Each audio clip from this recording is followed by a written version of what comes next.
하나님이 기독교 안에서 가장 알려주고 싶어 하는 것이 있습니다. 그 알려주고 싶어 하는 것을 오늘 함께 좀 나누었으면 좋겠습니다. 하나님이 나와 세상을 어떻게 만드셨는가, 그리고 하나님께서 왜 이 세상이 깨어져 있는 것을 그냥 두시는가, 그리고 깨어진 세상에서 하나님은 우리에게 어떤 대안을 주셨는가, 그리고 인간은 이 대안에 대해서 어떻게 반응하는가에 대해서 함께 나눠보도록 하겠습니다. 하나님이 원래 이 세상을 만드시면서 계획을 가지고 계셨습니다. 그 계획을 4가지 정도에서 나눌 수 있을 것 같은데, 첫 번째 계획이 바로 인간은 독특하게 만드셨다라는 것입니다. 인간은 하나님과 인격적 관계를 맺을 수 있도록 만들어진 유일한 존재입니다. 다른 피조물하고도 동일하게 만들어졌지만 인간에게만 있는 것이 바로 마음으로 반응할 수 있게 했습니다. 그리고 인간은 하나님을 기쁘시게도 할 수 있지만 슬프시게도 만들 수 있는 유일한 존재입니다. 그래서 영혼이 있는 유일한 존재가 바로 인간이다 라고 얘기할 수 있겠습니다. 하나님이 인간을 너무너무 사랑하신다라고 말씀하십니다. 그리고 하나님이 인간을 먼저 사랑하셨습니다. 구약 성경에 보면 평생 가도 안 읽는 성경책이 오늘 나왔을 텐데, 스바냐라는 성경이 구약에 있습니다. 이 스바냐라는 성경이 있습니다. 이걸 또 스바냐라는 것이 제 성경책에는 없네요, 뭐 이런 말 하면 안 됩니다. 스바냐 3장 17절에 보면, 여러분 설교 노트에도 있지만, 너의 하나님 여호와가 너의 가운데 계시니 그는 구원을 베푸실 전능자이시라. 그가 너로 말미암아 기쁨을 이기지 못하시며 너를 잠잠히 사랑하시며 너로 말미암아 즐거이 부르며 기뻐하시리라 하니라 라고 얘기합니다. 여기서 얘기하는 스바냐 3장 17절에서 얘기하는 본문의 너는 이스라엘입니다. 그러나 오늘날 성경을 해석한다 그러면 바로 우리 개개인을 얘기하는 겁니다. 하나님이 나를 통해서 내가 있는 존재만으로 너무너무 기뻐하신다라는 겁니다. 그리고 잠잠히 노래하시고 사랑하신다라고 얘기합니다. 사람들이 하나님이 인간을 이렇게 사랑하는 것 알기 시작하면 이 세상은 놀랍게 달라질 것입니다. 제가 이 하나님의 스바냐 3장 17절에 나오는 이 하나님의 말씀, 또 하나님의 마음을 아주 미약하지만 조금 알게 된 때가 있는데, 그때가 바로 우리 예진이가 태어났을 때입니다. 우리 예진이가 태어났을 때 병원에 같이 와이프랑 손을 잡고 갔어요. 같이 진통을 하고, 물론 와이프는 아프지만 저는 별로 아프진 않지만 같이 아파하는 손을 잡고, 그래서 우리 진통하는 가운데 우리 예진이가 태어났어요. 예진이가 태어나고 탯줄을 자르고 몸에 묻어있는 피나 이런 것들 다 닦아내고 눕혀놨는데, 그 아기의 가슴에 손을 대니까 조그만 심장이 콩닥 콩닥 그러면서 뛰는 거예요. 그 가슴 위에 손을 올려놓고 제가 기도를 하는데, 아마 제가 태어나서 가장 순수하게 기도하지 않았나, 그리고 가장 깊이 있게 사랑하며 기도하지 않았나라고 생각을 합니다. 우리가 기도가 순수해진다라는 것은 세상에서 묻은 때나 이런 것들이 겹겹이 벗겨질 때, 계속 벗겨져 나갈 때 정말 순수하다라고 얘기하잖아요. 그 순수한 그 사랑으로 제 딸을 위해서 기도할 때 하나님의 마음을 좀 느꼈어요. 그러면 예진이가 크고 난 뒤에는 느끼지 못하느냐? 예진이가 커가면서도 또 예진이가 크고 나서도 계속 그 마음을 느끼는데, 최근에 제가 SNS를 하다가 이거는 정말 하나님 아버지의 마음을 가진 아빠의 마음이구나 라는 걸 하나 발견했어요. 참 이 아버지 대단하다는 생각이 들었어요. 티셔츠를 맞춰 입었어요. 근데 아마 전 세계에 하나밖에 없는 티셔츠가 아닐까라는 생각이 드는데, Rules for dating my daughter 그랬어요. 내 딸과 함께 데이트하는 데 있어서 법칙이 있다라는 거예요. 첫 번째, get a job, 직업이 있어야 된다. 직업이 있어야 내 딸과 사귈 수 있다라는 거예요. 두 번째, understand I don't like you, 이걸 너는 이해해야 돼. 난 널 싫어해. 라는 거죠. 예, 내 딸을 뺏어갈 놈이기 때문에. 예. 세 번째, I'm everywhere. 나는 어디서든지 너를 지켜보고 있다라는 거예요. 무서운 거예요, 이거는. 하나님도 아닌데 막 무소부재하다라는 거예요. 내 딸을 위해서. 네 번째, You hurt her, I hurt you. 네가 내 딸에게 상처를 주면 내가 똑같이 상처를 주겠다라는 거예요. 굉장히 무서운 말이죠. 다섯 번째, Be home 30 minutes earlier. 30분, 정해놓은 시간보다 항상 30분 내 딸을 귀가시켜라는 거예요. 여섯 번째, Get a lawyer. 너는 항상 변호사를 준비해 둬야 된다라는 거예요. 왜? 일곱 번째, If you lie to me, I will find you. 네가 아무리 거짓말해도 난 다 밝혀낸다라는 거예요. 뭐 손만 잡았습니다. 뭐 다 안다라는 거예요. 다 밝혀낸다라는 거죠. 여덟 번째, She's my princess. 난 your conquest. 내 딸은 나에게 공주다. 너의 어떤 정복당한 그런 여자친구가 아니다라는 거예요. 아홉 번째, I don't mind going back to jail. 내가 너 때문에 다시 감옥 가는 걸 원하지 않는다라는 거예요. 그러니까 내 딸을 함부로 다루면 내가 너를 어떻게 해서 나는 다시 감옥 갈 수 있다라는 거예요. 전과범이었는지 모르겠어요. 열 번째, Whatever you do to her, I will do to you. 네가 내 딸에게 한 그대로 내가 너에게 하겠다라는 거예요. 이거 읽어보면서 제가 그랬어요. 나도 똑같은데. 왜? 내 딸을 사랑하니까. 아마 이거 한글로 찍어가지고 한국 아빠들한테 팔면 굉장히 많이 팔릴 것 같아요. 제 생각에. 아빠들마다 다 입고 다닐 수 있을 것 같아요.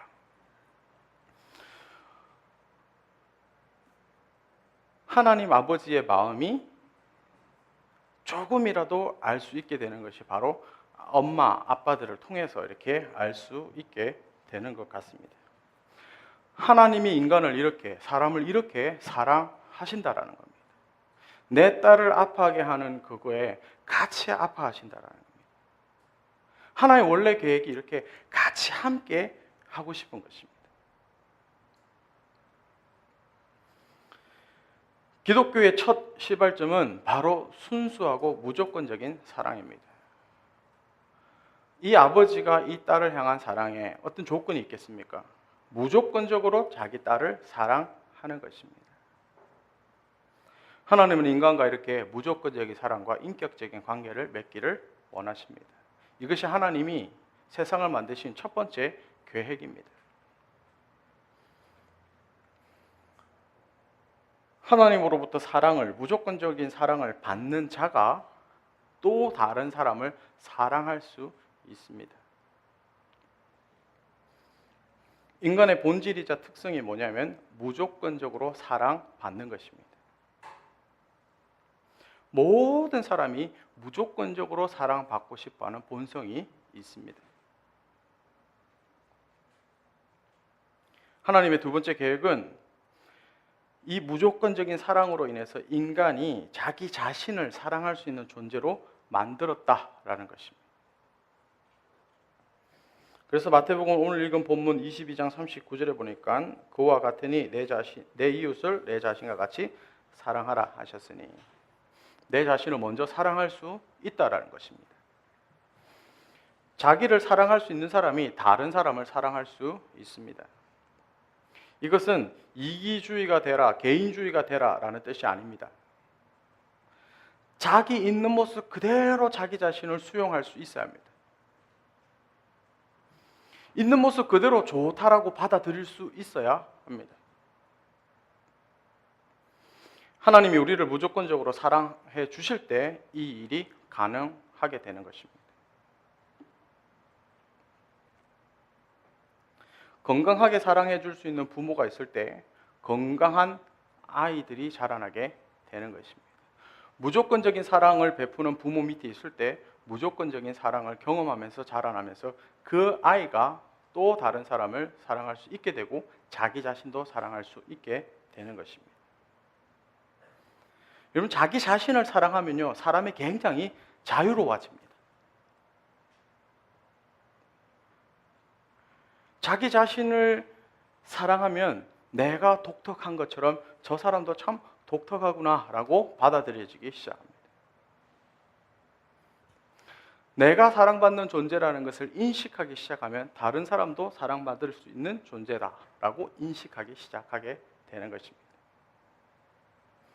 이렇게 되면 사람이 굉장히 넉넉해집니다. 넉넉해지면 당연히 다른 사람을 사랑할 수 있게 되는 것입니다. 그러므로 하나님으로부터 무조건적인 사랑을 경험한 사람이 자기 자신을 사랑할 수 있게 되는 것이고, 자기 자신을 사랑할 수 있는 사람이 다른 사람을 넉넉하게 사랑할 수 있게 되는 것입니다. 그래서 하나님의 세 번째 계획은 사람은 자신의 이웃을 사랑할 수 있는 존재로 만들어졌다라는 것입니다.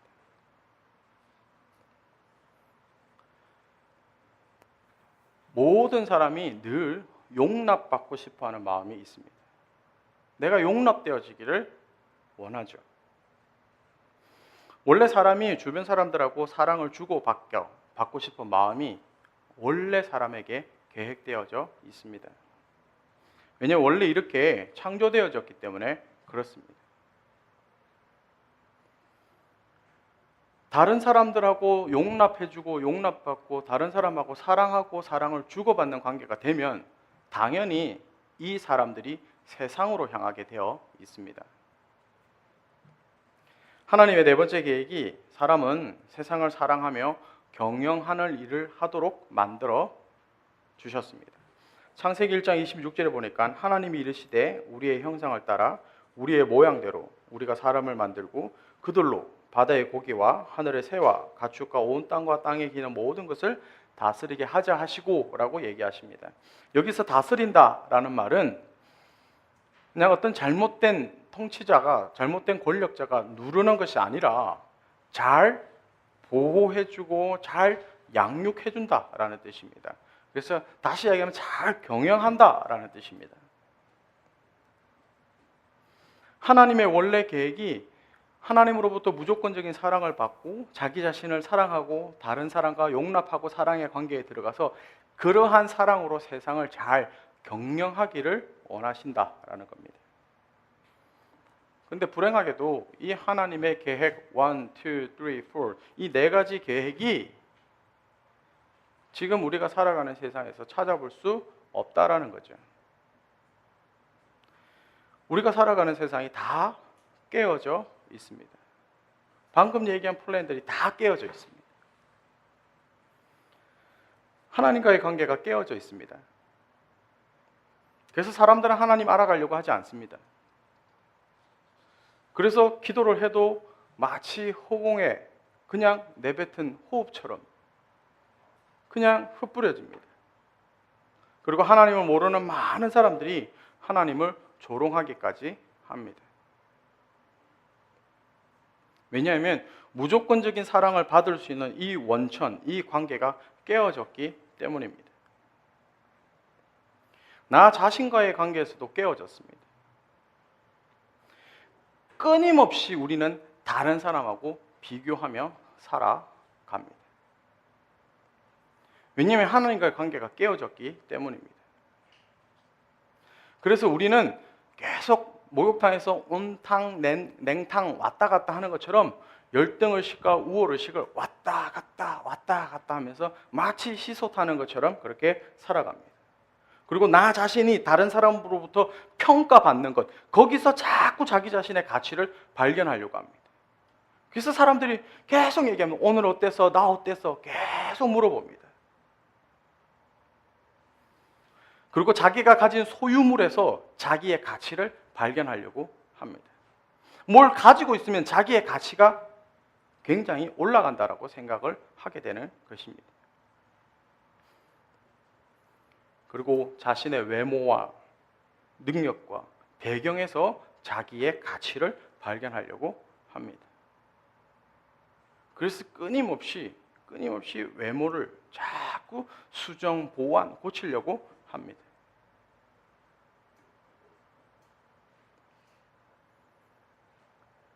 자기 자신과의 관계가 깨어지면요, 사람들은요, 자기를 포기합니다. 자기를 포기하게 되면 나타나는 첫 번째 현상이 게으름입니다. 사람이 게을러집니다. 일찍 일어나면 뭐 하겠냐? 곧 해가 지고 또 오를 텐데. 그러면서 그냥 늦잠을 잡니다. 그리고 그냥 살아갑니다. 이 게으름이 심해지고 자기 포기가 심해지면 자기 학대를 합니다. 자기 학대가 심해지면서 나중에 중독에 빠지게 됩니다. 이 중독은 특성이 있습니다. 중독에 빠지게 되면 자기가 현실로부터 도피해질 수 있기 때문에 중독에 빠지면 계속해서 현실 도피로 해서 계속 중독에 빠져나갑니다. 그래서 젊은 청소년들이 그렇게 사이버 세계에서 살아갑니다. 사이버 세계에서는 계속 아이템을 갖추어가면은 왕이 되기도 하고 막 그러니까 현실에서는 찌질인데 거기서는 왕이 돼버리니까 그래서 게임 중독에 빠지게 되는 겁니다.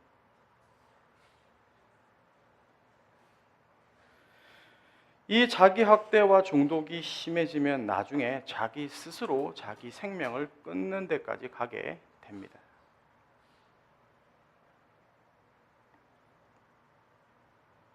왜 그러면 자기의 가치를 발견할 근거가 없어지게 되었기 때문에 그렇습니다. 그래서 계속해서 열등하게 살아가게 되는 것입니다. 그러다 보니까 어떻습니까? 자기 마음이 좁아집니다.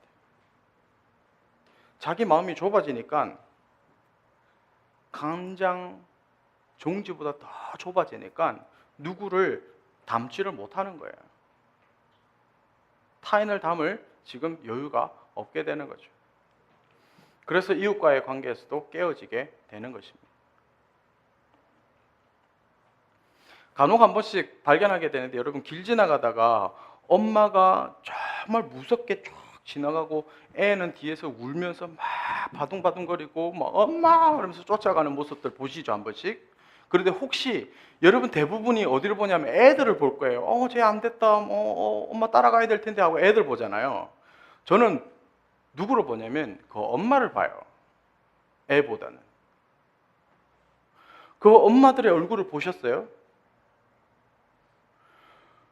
그 달려가고 애가 뒤에 울고 있음에도 불구하고 앞만 보고 묵묵하게 걸어가는 엄마들의 얼굴을 보면요 거의 대부분의 얼굴이 죽어 있어요. 왜냐하면 자기도 지금 살기 힘든 거예요. 고통스러운 거예요. 내가 낳은 아이가 뒤에서 울고 있는데도 불구하고 내 삶이 너무 고통스럽기 때문에 내가 살아가는 게 너무 힘들기 때문에 모든 관계가 다 깨어져 있기 때문에 자기 아이조차도 잊어버리는 거예요.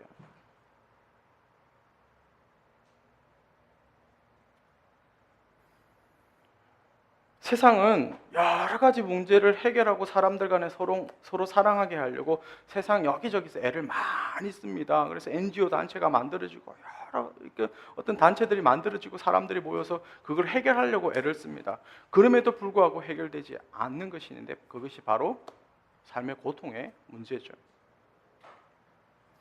대부분의 사람들이 마음속 깊은 곳에 상처가 있습니다. 예수님을 내 주인으로 영접하면 상처가 없어진다라고 거짓말에 속으면 안 됩니다. 예수님을 내 인생의 주인으로 모셔도 여전히 상처가 있다 없다 있습니다. 예수님을 내 인생의 주인으로 모셔도 여전히 세상은 깨어져 있습니다. 예수 믿으면 복 받습니다라는 말이 상처가 싹 다 없어진다라는 소리가 아닙니다. 상처가 있습니다. 신분이 변화된다라는 뜻입니다. 깨어진 관계가 회복되어진다라는 뜻입니다. 그게 복입니다.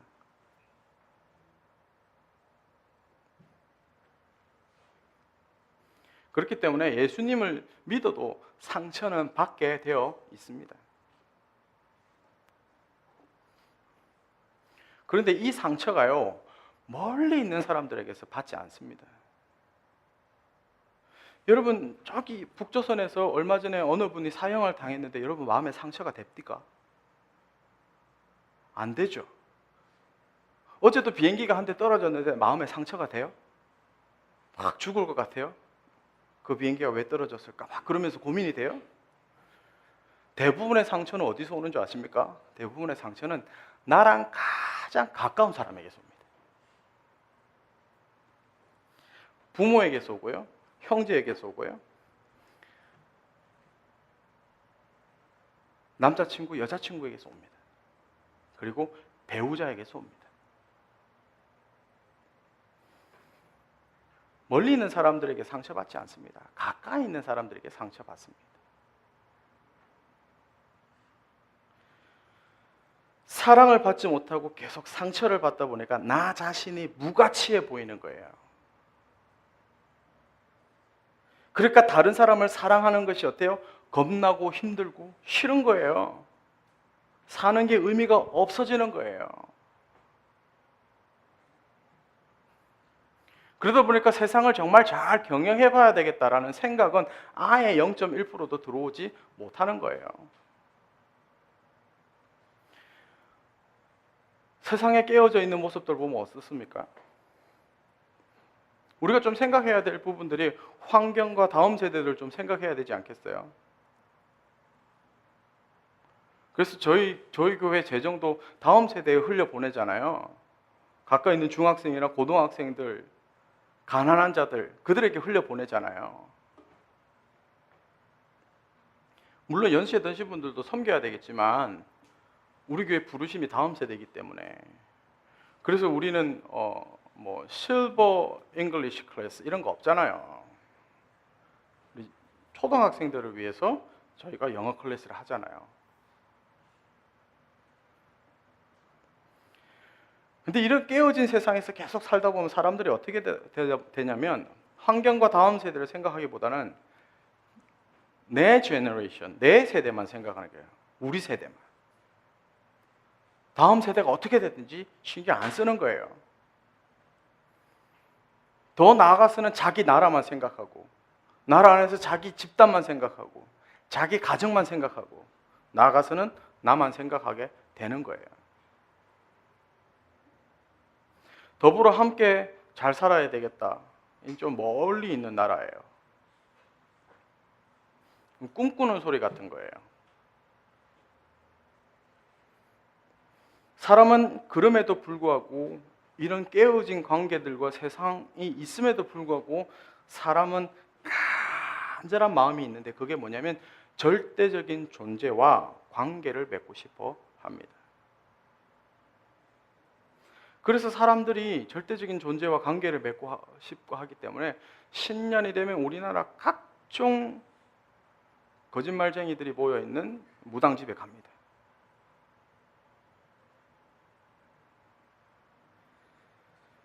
사람은 끊임없이 자기의 존재 가치를 최대한 발견하려고 합니다. 그리고 사람은 누구와 사랑하고 싶어 합니다.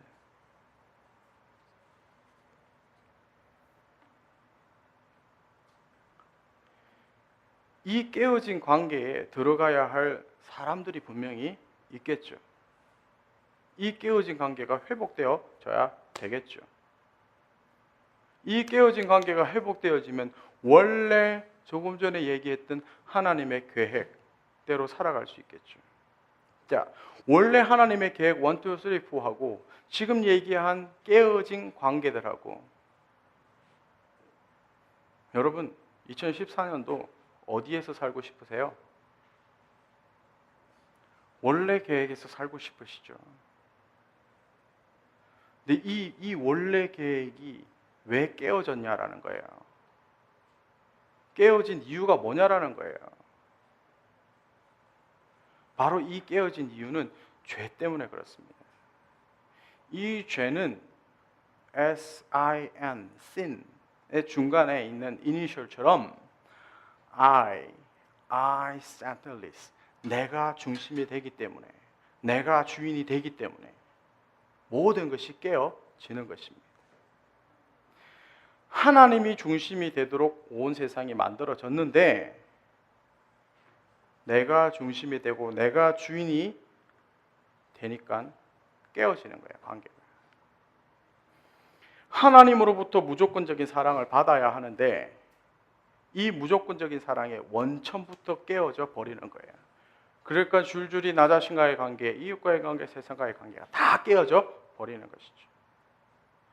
이 죄는요, 바로 천동설과 같은 겁니다. 지구를 중심으로 해서 온 우주가 돌고 있다라는 거예요. 하나님도 나를 위해서 존재해야 되고요. 예수님도 나를 위해서 존재해야 됩니다. 교회도 나를 위해서 존재해야 되고요. 내가 다 중심이고 주인이다라는 거예요. 이게 죄라는 겁니다. 이것 때문에 원래 계획이 다 깨어져 버렸다라는 것이죠.